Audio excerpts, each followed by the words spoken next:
సమావేశాలు హాట్ గా సాగుతున్నాయి. నిన్న సభలో జరిగిన పరిణామాలతో అధికార కాంగ్రెస్ ప్రతిపక్ష బీఆర్ఎస్ పార్టీల మధ్య డైలాగ్ వార్ కొనసాగుతోంది.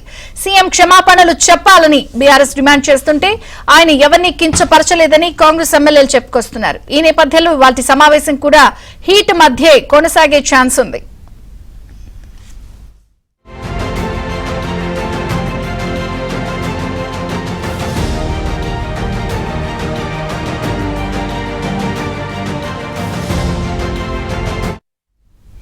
ఇక నిన్న జరిగినటువంటి తెలంగాణ అసెంబ్లీ పరిణామాల నేపథ్యంలో ఈ రోజు కూడా కొంత వాడివేడిగా చర్చ జరిగే అవకాశం కనిపిస్తోంది. మరొక పక్కన ప్రతిపక్ష నేతలు బీఆర్ఎస్ సీఎం రేవంత్ క్షమాపణ చెప్పాలి అని పట్టుబట్టే పరిస్థితి కనిపిస్తోంది.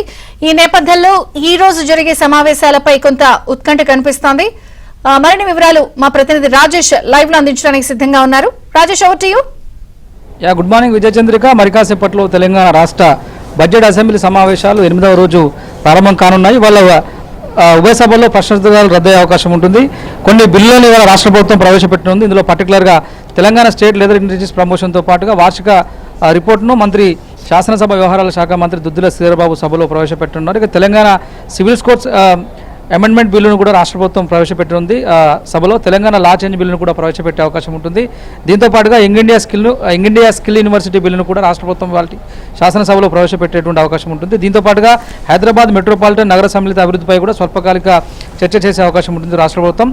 నిన్న అసెంబ్లీలో బీఆర్ఎస్ పార్టీకి సంబంధించినటువంటి కొంతమంది మహిళా ఎమ్మెల్యేలను ఉద్దేశించి ముఖ్యమంత్రి రేవంత్ రెడ్డి చేసినటువంటి వ్యాఖ్యలపైన రాష్ట్ర వ్యాప్తంగా ఇవాళ బీఆర్ఎస్ పార్టీ రేవంత్ రెడ్డి దిష్టిబొమ్మల దహనానికి పిలుపునిచ్చింది. సో ఇదే అంశంపై ఇవాళ మరోసారి బీఆర్ఎస్ పార్టీ నేతలు రేవంత్ రెడ్డి చేసినటువంటి వ్యాఖ్యలను ఉపసంహరించుకోవాలి, మహిళా ఎమ్మెల్యేలకు క్షమాపణ చెప్పినటువంటి అంశంపైన బీఆర్ఎస్ పార్టీ నేతలు పట్టుపట్టేటువంటి అవకాశం కనిపిస్తుంది. ఇక దీంతో పాటుగా మధ్యాహ్నం అసెంబ్లీ కమిటీల్లో మంత్రివర్గ సమావేశం కూడా భేటీ అయ్యే అవకాశం ఉంటుంది. ఇందాక మనం చెప్పుకున్నటువంటి బిల్లులు ఏవైతే ఉన్నాయో ఆ బిల్లులకు మంత్రివర్గం అంతా కూడా ఆమోదం తెలిపేటువంటి అవకాశం ఉంటుంది. సో ఓవరాల్గా నిన్న జరిగినటువంటి ఎపిసోడ్ అంతా కూడా ఇవాళ కొనసాగింపుగా బీఆర్ఎస్ పార్టీ నేతలు పదే పదే ముఖ్యమంత్రి రేవంత్ రెడ్డి హోదాలో మహిళా ఎమ్మెల్యేపై చేసినటువంటి కామెంట్స్ని బీఆర్ఎస్ పార్టీ అదే అంశంపైన చర్చించే విధంగా ఆ అంశంపైన ముఖ్యమంత్రి రేవంత్ రెడ్డి కానీ రాష్ట్ర ప్రభుత్వం కానీ క్షమాపణ చెప్పేటువంటి అంశాన్ని సాగుగా చూపి పట్టుపట్టేటువంటి అవకాశం అయితే ఇవాళ సమావేశంలో జరిగే అవకాశం ఉంటుంది. VC right.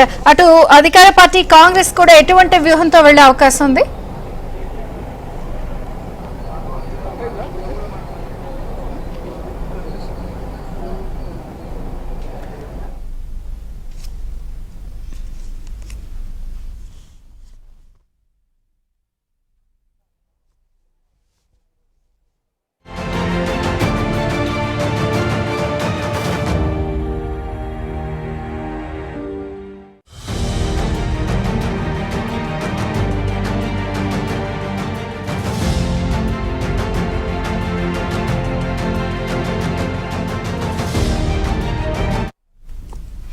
రాజేష్, ఇప్పటికే ఇటు వీళ్ళు ప్రతిపక్షం ప్రధానంగా క్షమాపణ చెప్పే అంశం మీదుగా కొంత అసెంబ్లీలో వాడివిడే చర్చ జరిగే అవకాశం ఉందంటున్నారు. మరి అధికార పక్షం కాంగ్రెస్ వ్యూహం ఏమిటి? ఎందుకంటే కొందరు ఎమ్మెల్యేల సభ్యత్వాలు రద్దు అన్నట్టుగా కూడా నిన్న కొందరు రేవంత్ హింట్ ఇచ్చినట్టు మాట్లాడారు.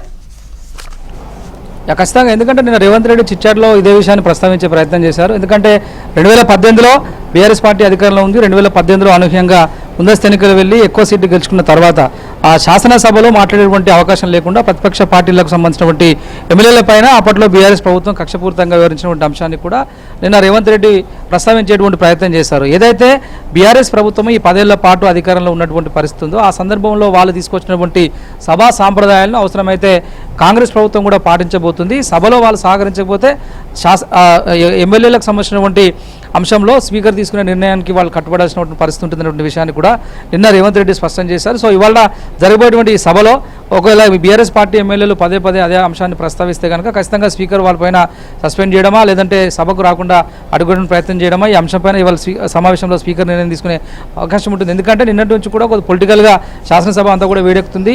ఆరోపణలు ప్రత్యారోపణల మధ్య పర్టికులర్గా బీఆర్ఎస్ పార్టీలో ఉన్నటువంటి చాలామంది ఎమ్మెల్యేలు గతంలో కాంగ్రెస్ పార్టీలో సుదీర్ఘకాలం పనిచేసి పదవులు అనుభవించి చెప్పా పెట్టకుండా మరోసారి రాజకీయంగా లబ్ధి పొందడం కోసం బీఆర్ఎస్ పార్టీలో చేరినటువంటి వారిని ఉద్దేశించి చేసినటువంటి వ్యాఖ్యలే తప్పితే ఇందులో వ్యక్తిగతంగా దూషించడానికి ఏముంటుందనే విషయాన్ని నిన్న మీడియా సమావేశంలో సీఎం రేవంత్ రెడ్డి స్పష్టం చేసే ప్రయత్నం చేశారు. అయితే దీన్ని బీఆర్ఎస్ పార్టీ రాజకీయంగా తమకు అనుకూలంగా మలుచుకునేటువంటి ప్రయత్నం చేస్తుంది. అదే అంశాన్ని సభలో కనుక ప్రస్తావించి సభా సమావేశాలకు వాళ్ళు అడ్డు తగిలితే కనుక వారి విషయంలో పర్టికులర్గా బీఆర్ఎస్ పార్టీ ఎమ్మెల్యేల విషయంలో స్పీకర్ తీసుకున్నటువంటి నిర్ణయం ఏదైతే ఉందో ఆ నిర్ణయం గతంలో ఆ బీఆర్ఎస్ పార్టీ తీసుకొచ్చినటువంటి సభా సాంప్రదాయానికి లోబడే ఉంటుంది. దీన్ని తప్పనిసరి పరిస్థితుల్లో వాళ్ళు పాటించాల్సినటువంటి అంశాన్ని కూడా నేను సీఎం రేవంత్ రెడ్డి స్పష్టం చేశారు. సో ఒకవేళ ఇవాళ సమావేశంలో కనుక బీఆర్ఎస్ పార్టీ ఎమ్మెల్యేలు ఇదే అంశాన్ని ముందుకు తీసుకెళ్తే కనుక ఖచ్చితంగా ఆ స్పీకర్ తీసుకున్నటువంటి నిర్ణయానికి బీఆర్ఎస్ పార్టీ ఎమ్మెల్యేలు కట్టుబడి ఉండాల్సినటువంటి విషయం అయితే మనం అర్థం చేసుకోవాలి. కానీ ఒక రకంగా బీఆర్ఎస్ ఆడవారిని ముందు పెట్టి చేస్తున్నటువంటి రాజకీయంపై సర్వత్రా విమర్శలు వస్తున్న నేపథ్యంలో బీఆర్ఎస్ ఏం చెప్తోంది? ఇదంతా అంటే కొంత కాంగ్రెస్ ని కార్నర్ చేయాలని చేసినా కూడా అది విఫలమైంది కదా. ఖచ్చితంగా, ఎందుకంటే ఇది ఉద్దేశపూర్వకంగా మహిళా ఎమ్మెల్యే అనేటువంటి అంశాన్ని రేవంత్ రెడ్డి చాలా అంటే పొలిటికల్ రైవాలిటీని క్రియేట్ చేయడం కోసమే శాసనసభలో ఈ అంశాన్ని ప్రస్తావించేటువంటి ప్రయత్నం చేశారు. పద్ధతులపైన చర్చ జరుగుతున్నటువంటి సందర్భంలో పర్టికులర్గా ప్రభుత్వం తీసుకొచ్చినటువంటి నిర్ణయాలను విధానాలను మేము వ్యతిరేకించేటువంటి క్రమంలో ఏకపక్షంగా వ్యక్తిగతంగా టార్గెట్ చేస్తూ ప్రభుత్వం నిర్ణయం తీసుకోవడం, దీనికి రేవంత్ రెడ్డి మహిళా ఎమ్మెల్యేలను చూడకుండా కార్నర్ చేసి మాట్లాడేటువంటి ప్రయత్నం చేయడం అటువంటిది కించపరిచే అంశానికి దానికి తీసుకోవాల్సిందే తప్పితే ఇందులో వేరే అంశం లేటువంటి అంశాన్ని అయితే బీఆర్ఎస్ పార్టీ భావిస్తూ ఉంది. దానిలో భాగంగానే ఇవాళ రాష్ట్ర వ్యాప్తంగా ముఖ్యమంత్రి రేవంత్ రెడ్డి దిష్టిబొమ్మల దహన కార్యక్రమానికి అంతా కూడా వాళ్ళు పిలుపునిచ్చారు. మొత్తానికి కాసేపు క్రితమే శాసనసభ కూడా స్టార్ట్ అయింది. సభలో బీఆర్ఎస్ ఎంటర్ అవగానే ఇదే అంశాన్ని స్పీకర్ దృష్టికి తీసుకురావడమా లేదంటే మహిళా ఎమ్మెల్యేలందరికీ కూడా ముఖ్యమంత్రి రేవంత్ రెడ్డికి క్షమాపణ చెప్పేటువంటి అంశాన్ని ప్రస్తావించడం అనేది చేయాలనేటువంటి నినాదంతోనే బీఆర్ఎస్ పార్టీ నేతలు ఇవాళ ఉన్నట్లయితే తెలుసు. అంటే కేవలం బీఆర్ఎస్ అప్పర్ హ్యాండ్ కోసం ప్రయత్నిస్తోందని అనుకోవచ్చా?